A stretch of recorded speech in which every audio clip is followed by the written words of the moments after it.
outro aclaração que nós queremos dar também está a notícia que está circulando riba redes sociais diferentes páginas de notícia também via website tá a notícia tendenciosa que lotin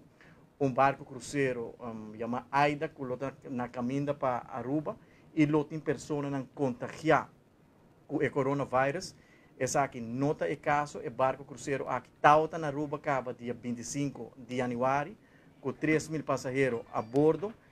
Verdade, tem pessoas com sintomas não de coronavírus, sino de influenza. E tá bom para nos pôr isso aqui em perspectiva também, com o vírus influenza na América, me dá um exemplo aqui, de outubro para a season de influenza, com gripe roupa forte, a mata 8.000,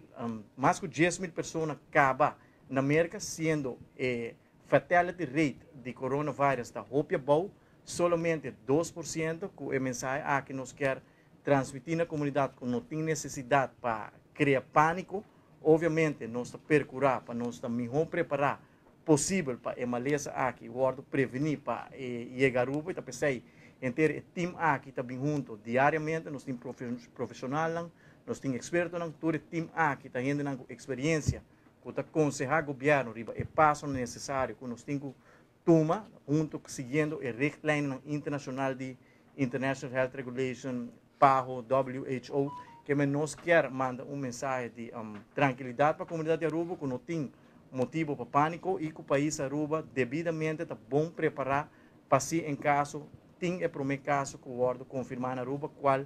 me tem que repetir que essa nota é caso. Me quero passe a palavra overtalk na Ministra de Justiça, que oportuna de sua parte que o seu Ministério e Departamento de Imigração está fazendo, tem caso que tem señalan que tem pessoas que estão vindo fora de China e como nós está atendendo isso aqui na grenze.